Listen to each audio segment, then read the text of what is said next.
Alhamdulillah alladzi anzala as-sakinata fi qulubil mu'minin. Ashhadu an la ilaha illallah wahdahu la syarika lah, al-malikul haqqul mubin. Wa ashhadu anna Muhammadan abduhu wa rasuluhu as-sadiqu wa'dul amin. Allahumma salli wa sallim wa azim wa karrim wa barik ala hadzal nabiyil karim sayyidina wa habibina wa syafi'ina wa maulana Muhammadin wa ala alihi wa sahbihi wa azwajihi wa dhurriyyatihi wa junudihi wa atba'ihi wa ansarihi wa muhibbihi wa ummatihi bi yawmina hadha ila yaumiddin.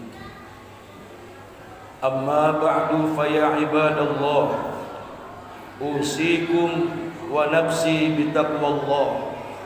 Ittaqullaha haqqa tuqatih wa la tamutunna illa wa antum muslimun. Ma'asyiral muslimin, jamaah sidang salatul Jum'ah Masjid Jami' Raudhatul Jannah. Semoga kita semua dirahmati, diberkahi dan dicintai Allah Subhanahu wa taala. Di bulan Syawal hari ini kita tentunya di Jumat yang kedua, kita bersyukur kepada Allah Subhanahu wa taala bahwa kita masih diperkenankan untuk hidup di alam dunia,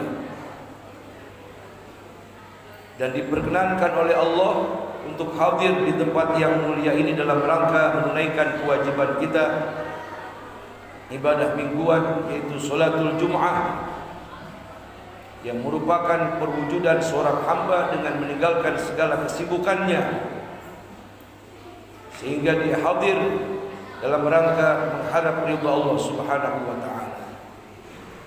Kemudian Ramadan sudah berlalu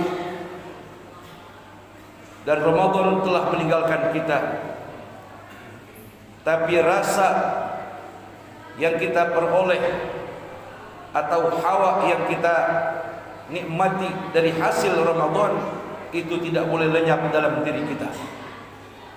Ramadan boleh pergi, tapi manfaat sesudah kita menunaikan ibadah di bulan Ramadan itu mestinya bersambung sampai Ramadan berikutnya. Saudara hadirin ma'asyiral muslimin wa jumratal mu'minin rahimakumullah, dididik kita selama 1 bulan penuh dengan satu ibadah di bulan Ramadan, puasa dan tarawih, yang kita diajarkan untuk menjadi orang yang sabar. Kemudian kita diajarkan untuk saling mengasihi di antara kita satu dengan yang lainnya, yang kaya menyantuni yang miskin. Kemudian di antara kita dengan kita setiap malam bertemu dengan bersalam-salaman dan saling memaafkan di antara kita selama Ramadan, itu sudah kita lakukan.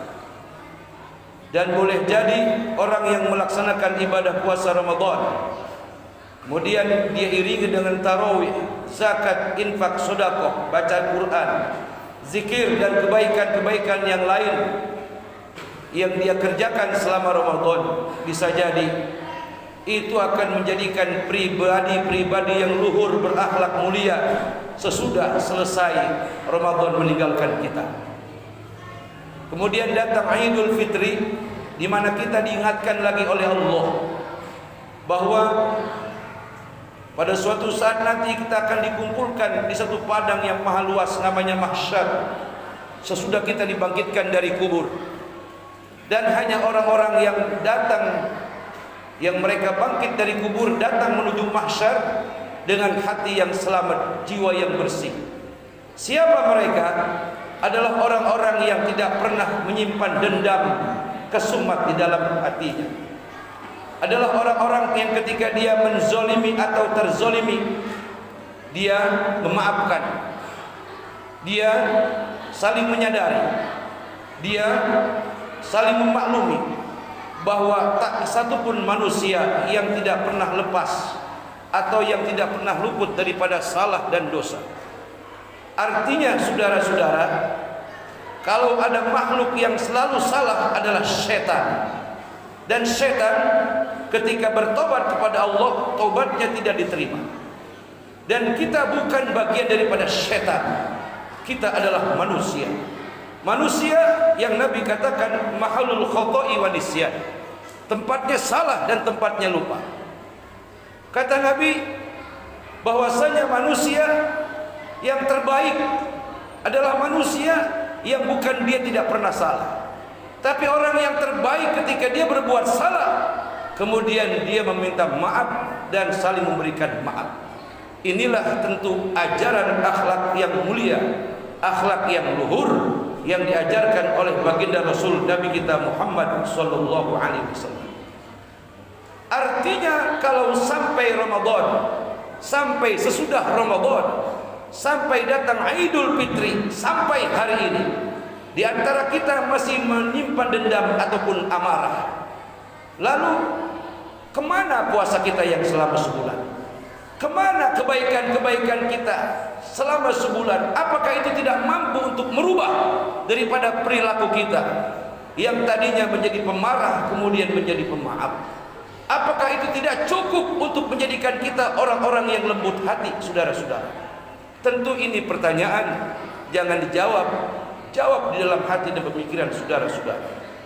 Oleh karena itulah bahwa di negara kita tentu Islamnya berbeda dengan budaya Islam yang ada di seluruh dunia termasuk di Arab. Sesudah Ramadan datang Idul Fitri, ada satu peringatan ataupun acara yang namanya halal bihalal. Ini halal bihalal bukan akal-akalan orang biasa. Ini halal bihalal adalah digagaskan oleh seorang ulama dari golongan Nahdliyin yang mulia Al-Maghfurlah Hadratul Syekh Kiai Haji Wahab Hasbullah. Ketika Bung Karno bingung memikirkan sesudah perang kemerdekaan selesai, ini terjadi di tahun 1948. Kala itu semua para tokoh-tokoh politik mereka bercerai-berai. Lalu Bung Karno sebagai pemimpin bangsa memikirkan agar bagaimana seluruh lapisan daripada elit politik bersatu kembali, kalangan agamawan juga demikian. Maka dipanggillah Hadratul Syekh Kiai Haji Wahab Hasbullah untuk dimintai daripada pendapatnya, agar bagaimana kalangan orang-orang yang berpengaruh di negeri ini agar semuanya bersatu untuk membangun Indonesia sesudah merdeka. Singkat cerita saudara-saudara, lalu Kiai Haji Wahab Hasbullah kemudian berkata kepada Bung Karno, Bapak Presiden, kita kumpulkan mereka semua dalam ajang silaturahim. Kata Bung Karno, silaturahim kami sudah tahu, tolong pilih daripada kata-kata yang tepat untuk mengumpulkan mereka. Lalu Kiai Haji Wahab Hasbullah berkata, satu daripada yang saya dapat daripada hasil istikharah saya adalah dua kalimat, halal bihalal. Inilah barangkali Tuan Presiden yang tepat untuk bisa mengumpulkan daripada bercerai-berainya para politisi dan para pemuka-pemuka negeri ini, dan undang mereka atas nama halal bihalal untuk bersatu membangun bangsa. Lalu saudara-saudara, kata daripada halal bihalal dipakai oleh negara, bahkan dipakai oleh semua. Ini adalah jasa daripada seorang ulama Nahdlatul Ulama, yaitu Kiai Haji Hadratul Syekh Kiai Haji Wahab Hasbullah rahimahullahu taala. Saudara hadirin ma'asyiral muslimin wa jumratal mukminin, hari ini kita halal bihalal. Kalau sudah ada kata halal bihalal, tidak ada boleh dendam di antara kita. Dendam sekecil apapun tidak akan merubah kita menjadi baik, saudara-saudara. Dendam adalah merupakan ajaran yang dibisikkan oleh iblis alaihi laknatullah. Iblis dendam kepada Adam. Sampai hari kiamat iblis akan sengaja menggoda dan terus menggoda anak cucu keturunan Adam lantaran dendamnya kepada Nabiullah Adam alaihissalam. Saya katakan sekali lagi, kita bukan iblis dan kita bukan syaitan. Kita adalah hamba-hamba Allah, pengikut setia Rasulullah, orang yang ingin berubah menjadi baik. Oleh karena itu, dendam kesumat tidak akan bisa menjadikan kita orang baik, bahkan akan menghancurkan semua amal-amal kebaikan kita. Orang yang sampai datang bulan Syawal dia masih menyimpan dendam, ini orang yang dikatakan oleh Rasulullah, ragima an qurajulin dakhala alaihi Ramadan wa tamma Ramadan qabla ayyaghfira lahu. Celaka ketika ada orang yang ketika datang padanya Ramadan sampai datang akhir Ramadan, Allah belum bisa memberikan maaf, Allah belum memberikan ampunan kepada mereka. Siapa? Di antaranya orang yang sepanjang hidupnya menyimpan dendam kesumat, baik kepada kedua orang tuanya, baik kepada sahabat-sahabatnya, baik kepada guru-gurunya, baik kepada teman sahabatnya, atau kepada orang-orang yang ada di sekitarnya. Siapapun dia orangnya yang menyimpan dendam kesumat, tidak lain dan tidak bukan, dia adalah bagian daripada golongan setan, golongan iblis alaihi laknatullah. Saudara, bercerminlah kepada jiwa Rasulullah, bagaimana beliau dimusuhi, dicaci dan dimaki, bahkan hendak dibunuh, tapi beliau adalah orang yang memberikan maaf dengan akhlak yang luhur, akhlak yang mulia. Abu Sufyan yang begitu membenci beliau, termasuk anak Abu Jahal, Ikrimah yang membunuh Sayyidina Hamzah, beliau pun memaafkan atas kesalahan daripada orang-orang yang berbuat salah kepada Nabi. Kalau kita tidak mencontoh Nabi, kita mencontoh siapa, saudara-saudara?